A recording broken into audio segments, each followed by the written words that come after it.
Hello guide, channel knowledge for you में आपका स्वागत है। इस वीडियो में हम देखेंगे आपके अर्थशास्त्र के अध्याय 1 विकास के प्रश्नोत्तर को। तो चलिए देखते हैं। प्रश्न नंबर 1 है, समानता किसी देश का विकास किस आधार पर निर्धारित किया जा सकता है। तो यहाँ पर पूछा गया है कि किसी देश का विकास किस आधार पर निर्धारित किया जाता है। तो प्रति व्यक्ति आय पर, औसत साक्षरता स्तर पर, लोगों की स्वास्थ्य स्थिति पर या उपयुक्त सभी पर। तो आपको याद होगा कि जब हमने इस चैप्टर के पूरे चैप्टर को एक्सप्लेन किया था, उसको समझा था, तो उसमें क्या देखा था कि जो प्रति व्यक्ति आय है उसके आधार पर भी विकास देखा जाता है। औसत साक्षरता दर के हिसाब से भी देखा जाता है कि देश कितना विकास कर रहा है। लोगों का स्वास्थ्य कैसा है, इस आधार पर भी उसके विकास को देखा जा सकता है। तो इस प्रकार से हम क्या कह सकते हैं, इस प्रकार से हम कह सकते हैं कि इसका उत्तर होगा उपयुक्त सभी। प्रश्न दूसरा है, निम्नलिखित पड़ोसी देशों में से मानव विकास के लिहाज से किस देश की स्थिति भारत से बेहतर है। तो जो मानव विकास है उसके अनुसार, उसके लिहाज से ऐसा कौन सा देश है जो भारत से अच्छी कंडीशन में है, भारत से बेहतर है। बांग्लादेश है क्या, श्रीलंका, नेपाल या पाकिस्तान, इसमें से ऐसा कौन सा देश है जो भारत से बेहतर है। तो इसका उत्तर होगा श्रीलंका। श्रीलंका सभी लिहाज से भारत से बेहतर स्थिति में है। प्रश्न नंबर 3 है, मान लीजिए कि एक देश में 4 परिवार हैं और इन परिवारों की प्रति व्यक्ति आय 5,000 रुपये है। ठीक है, कितने परिवार बताए गए हैं, 4 परिवार हैं और प्रति व्यक्ति आय कितनी है, 5,000 रुपये है। अगर 3 परिवारों की आय क्रमशः 4,000, 7,000 और 3,000 रुपये है तो चौथे परिवार की आय क्या होगी। तो इसमें हमें क्या करना है, चौथे परिवार की आय निकालनी है। तो सबसे पहले तो हम क्या करेंगे कि जो प्रति व्यक्ति 5,000 दी हुई है और परिवार कितने हैं, 4 परिवार है, तो 5,000 में 4 को मल्टीप्लाई कर दीजिए, गुणा कर दीजिए। तो 5,000 में जब 4 का गुणा करेंगे तो कितना प्राप्त होगा, 20,000 प्राप्त होगा। और जो ये 3 परिवार हैं, इन तीनों परिवार की आय को जोड़ दीजिए। 4,000, 7,000 और 3,000 को जोड़ेंगे तो कितना आएगा, 14,000। तो अब 20,000 में से 14,000 को माइनस करेंगे, घटाएंगे तो चौथे परिवार की आय निकल के आ जाएगी। तो 20,000 में से 14,000 घटाएंगे, कितना आएगा, 6,000 रुपये। तो इस प्रकार से चौथे परिवार की आय कितनी हो गई, 6,000 रुपये। प्रश्न नंबर 4 है, विश्व बैंक विभिन्न वर्गों का वर्गीकरण करने के लिए किस प्रमुख मापदंड का प्रयोग करता है। इस मापदंड की अगर कोई सीमा है तो वह सीमा कौन सी है। तो क्या पूछा गया है कि जो विश्व बैंक है, तो जो देश का विकास होता है वो कौन सा मापदंड लेके चलता है कि जिससे पता चले कि ये देश विकसित है, विकासशील है या अविकसित है। तो यहाँ पर देखते हैं कि विश्व बैंक विभिन्न वर्गों का वर्गीकरण करने के लिए प्रति व्यक्ति आय मापदंड का प्रयोग करता है। किसका प्रयोग करता है, प्रति व्यक्ति आय मापदंड का प्रयोग करता है। और विश्व बैंक के अनुसार 2017 में प्रति व्यक्ति आय 12,056 US डॉलर प्रति वर्ष या उससे अधिक है तो वह देश कैसा होता था, वह समृद्ध देश कहलाता है। और जिनकी प्रति व्यक्ति आय 995 US डॉलर प्रति वर्ष या उससे कम है उन्हें निम्न आय वाला देश कहा जाता है। तो इस प्रकार से हम कह सकते हैं कि जो विश्व बैंक है वो कौन सा मापदंड लेके चलता है, वह प्रति व्यक्ति आय मापदंड को लेकर चलता है। इस मापदंड की कौन सी सीमा है, तो इस मापदंड की सीमा है कि वह हमें देश में लोगों के मध्य आय के सही वितरण को नहीं बताता है। नेक्स्ट क्वेश्चन है आपका, विकास मापने का UNDP का मापदंड किन पहलुओं में विश्व बैंक के मापदंड से अलग है। तो अब यहाँ पर हमने क्या देखा था कि जो विश्व बैंक है उसका मापदंड क्या था, प्रति व्यक्ति आय। और UNDP का मापदंड क्या है, तो UNDP द्वारा देशों की तुलना लोगों के शैक्षिक स्तर, उनकी स्वास्थ्य स्थिति और प्रति व्यक्ति आय के आधार पर करती है, जबकि विश्व बैंक का मापदंड प्रति व्यक्ति आय के आधार पर होता है। तो यहाँ पर UNDP का मापदंड क्या है, शैक्षिक स्तर है, स्वास्थ्य स्थिति है, प्रति आय है, इन सबको लेकर चलती है। लेकिन विश्व बैंक कौन सा मापदंड बस लेके चलता है, वह प्रति व्यक्ति आय के मापदंड को लेकर चलता है। प्रश्न नंबर 6 है, हम औसत का प्रयोग क्यों करते हैं? इनके प्रयोग करने की क्या कोई सीमाएं हैं? और विकास से जुड़े अपने उदाहरण देकर स्पष्ट कीजिए। तो सबसे पहले तो हम ये जान लेते हैं कि हम औसत का प्रयोग क्यों करते हैं। दो देशों के बीच तुलना करने के लिए कुल आय एक उपयुक्त मापक नहीं है। यदि हम दो देशों की तुलना करें और किसको लेकर, कुल आय को लेकर चलें, तो यह जो माप होती है, यह जो मापदंड होता है, वह उपयुक्त नहीं माना जाता। क्यों नहीं माना जाता?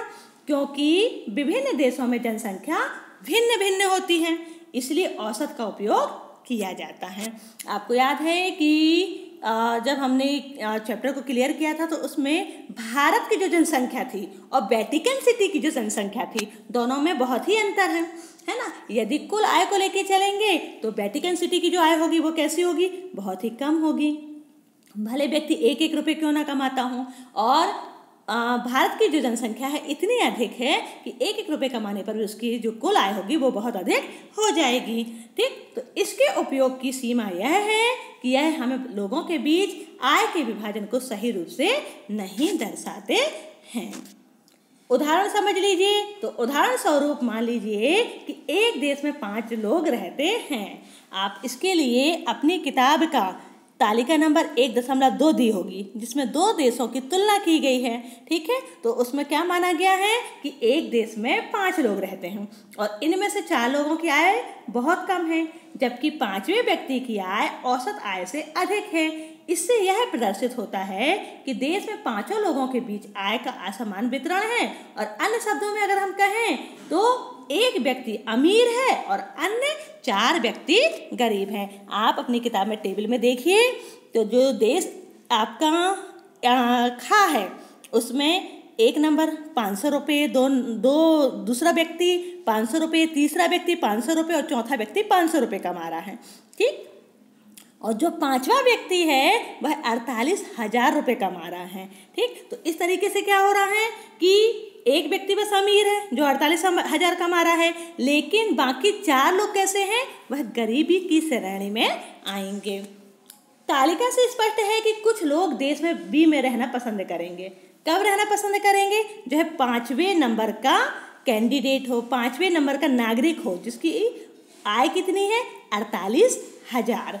अगर हमें यह आश्वासन हो कि हम उस देश के 5वें नागरिक होंगे, लेकिन अगर हमारी नागरिकता संख्या लॉटरी के द्वारा निश्चित होगी तो हम में से ज़्यादातर लोग देश ए में रहना पसंद करेंगे, है ना, देश ए में या देश का में, जिसमें पहला नागरिक 9500 रुपये कमा रहा है, दूसरा नागरिक 10,500 रुपये, तीसरा नागरिक 9800 रुपये, चौथा नागरिक 10,000 रुपये और 5वां नागरिक 10,200 रुपये कमा रहा। तो इसमें आप देख रहे हैं कि जितने भी नागरिक हैं वो सब आसपास हैं, मतलब ना बहुत गरीब हैं और ना ही बहुत ज़्यादा अमीर हैं।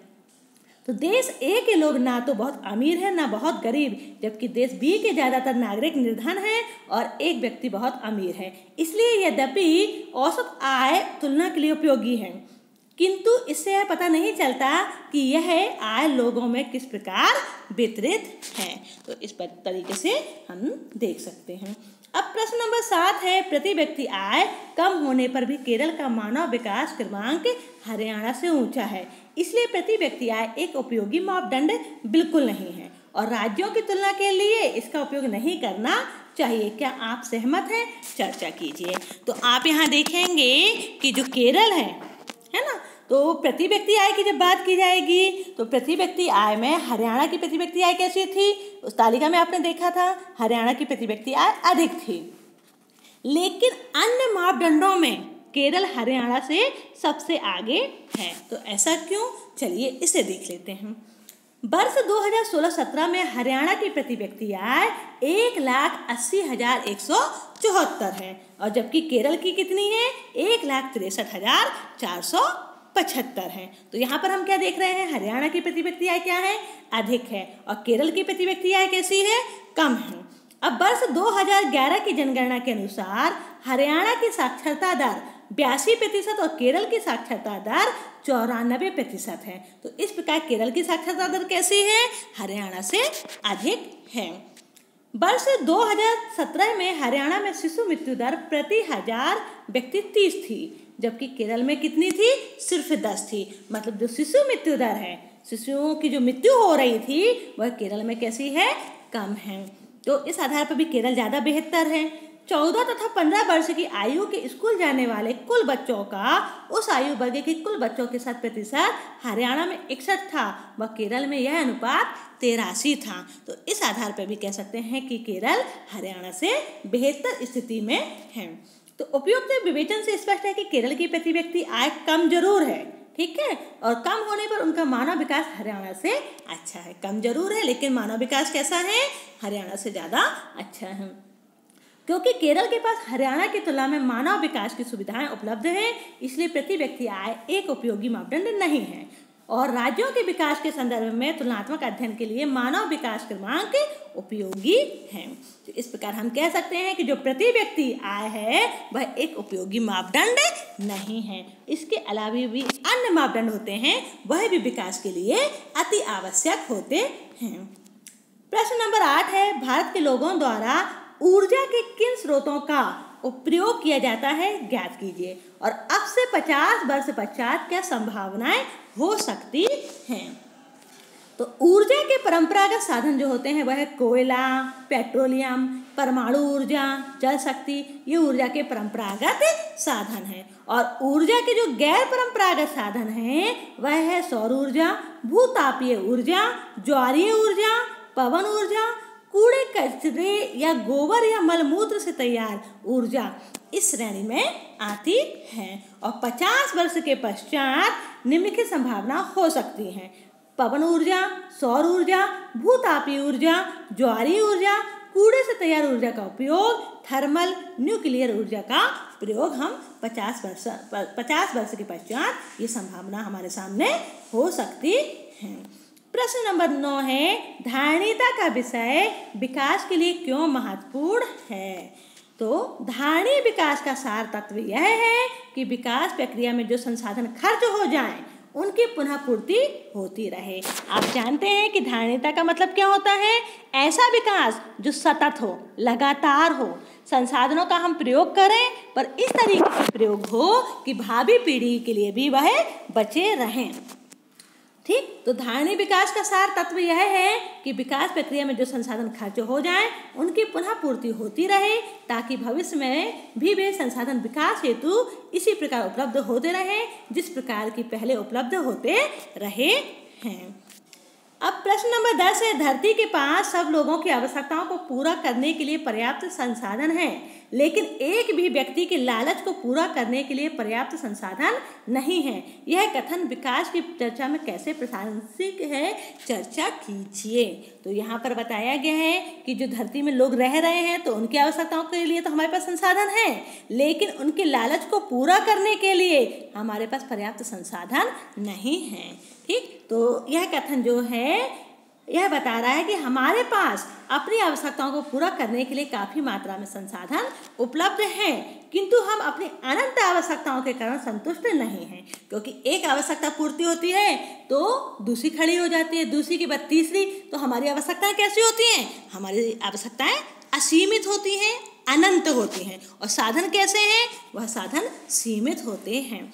तो हम सीमित साधनों से संतुष्ट नहीं हैं। इसी कारण यह कहा जाता है कि धरती के पास एक भी व्यक्ति के लालच को पूरा करने के लिए पर्याप्त संसाधन नहीं है। वस्तुओं तथा सेवाओं का अधिक से अधिक उत्पादन विकास का सूचक है। यदि वस्तुओं और सेवाओं का अधिक उत्पादन होगा तो इसका क्या मतलब निकल रहा है? इसका मतलब होता है कि विकास हो रहा है, और जिस राष्ट्र में वस्तुओं तथा सेवाओं का उत्पादन जितनी तेजी से किया जाएगा उस राष्ट्र का विकास उतनी ही तेजी से होगा। प्रश्न नंबर 11 है, पर्यावरण में गिरावट के कुछ ऐसे उदाहरणों की सूची बनाइए जो आपने अपने आसपास देखे हों। तो पर्यावरण में गिरावट के कौन कौन से उदाहरण हैं, चलिए इसे देख लेते हैं। पर्यावरण में गिरावट के उदाहरण निम्न हैं: वायु प्रदूषण, जल प्रदूषण, ध्वनि प्रदूषण, प्लास्टिक का प्रयोग, जंगलों का कटाव आदि पर्यावरण में गिरावट के उदाहरण हैं। प्रश्न नंबर 12 है आपका, तालिका 21.1 में दी गई प्रत्येक मद के लिए ज्ञात कीजिए सॉरी, यहाँ पर आप लोग ना 1.6 तालिका देख लीजिएगा। तो प्रत्येक मद के लिए ज्ञात कीजिए कि कौन सा देश सबसे ऊपर है और कौन सा सबसे नीचे है। आप अपनी किताब में है ना इस तालिका को देख सकते हैं, जिसमें 2019 के लिए भारत और उसके पड़ोसी देशों के कुछ आंकड़े दिए गए हैं, जिसमें यहाँ पर देश दिया गया है, यहाँ पर प्रति व्यक्ति आय है, ये जन्म के समय कितनी संभावित आयु है, साक्षरता दर है, और यहाँ पर विश्व में मानव विकास सूचकांक का क्या क्रमांक दिया गया है। इसे आप अपनी किताब में देख सकते हैं। उपरोक्त तालिका विभिन्न मापदंडों के आधार पर दुनिया के विभिन्न देशों को विकास की अलग अलग श्रेणियों में बांटती है। तो विभिन्न मापदंड होते हैं। ऐसे कौन कौन से मापदंड होते हैं? तो ऐसे मापदंड है प्रति व्यक्ति आय, संभावित आयु, साक्षरता दर, सकल नामांकन अनुपात तथा मानव विकास सूचकांक। ये सारे मापदंड हैं जिनके आधार पर हम देशों के अन्य देशों की तुलना कर सकते हैं। अब प्रति व्यक्ति आय के आधार पर श्रीलंका सबसे ऊपर तथा नेपाल सबसे नीचे है। आप तालिका को देख लीजिए। तालिका के आधार पर आप देख सकते हैं कि प्रति व्यक्ति आय में श्रीलंका सबसे ऊपर है और नेपाल सबसे नीचे है। जन्म के समय संभावित आयु जो थी तो श्रीलंका उसमें कैसा है? सबसे ऊपर है और पाकिस्तान सबसे नीचे है। साक्षरता दर में देखा जाए तो श्रीलंका सबसे ऊपर है और म्यांमार, नेपाल सबसे नीचे है। मानव विकास सूचकांक के आधार पर देखा जाए तो श्रीलंका का जो स्थान है विश्व में 73वां स्थान है और पाकिस्तान का 154वां स्थान है। अब प्रश्न नंबर 13 है आपका, नीचे दी गई तालिका में भारत में वयस्कों जिसमें से 15 से 49 वर्ष वाले जिनका BMI सामान्य से कम है, BMI कैसा है? सामान्य से कम का अनुपात दिखाया गया है। यह वर्ष 2015-16 में देश के विभिन्न राज्यों के एक सर्वेक्षण पर आधारित है। तालिका का अध्ययन करके निम्नलिखित प्रश्नों का उत्तर दीजिए। तो यहाँ पर ना राज्य दिए गए हैं, केरला है, कर्नाटक है, मध्य प्रदेश है ना। और केरला का जो है मेल मतलब पुरुष का जो प्रतिशत है वो 8.5% है और जो महिलाओं का प्रतिशत है वो 10% है। और मध्य प्रदेश से तुलना करनी है तो यहाँ पर हम देखेंगे 28 मेल और फीमेल का 28% है। तो केरल और मध्य प्रदेश के लोगों के पोषण स्तरों की तुलना कीजिए। नंबर 1, और क्या आप अंदाज लगा सकते हैं कि देश में लगभग हर 5 में से एक व्यक्ति अल्प पोषित क्यों है? यद्यपि यह तर्क दिया जाता है कि देश में पर्याप्त खाद्य है। अपने शब्दों में विवरण दीजिए। तो चलिए इन दोनों प्रश्न के उत्तर देख लेते हैं। तो नंबर का है, उपरोक्त आंकड़े केरल और मध्य प्रदेश के लोगों के पोषण स्तर को दर्शाते हैं।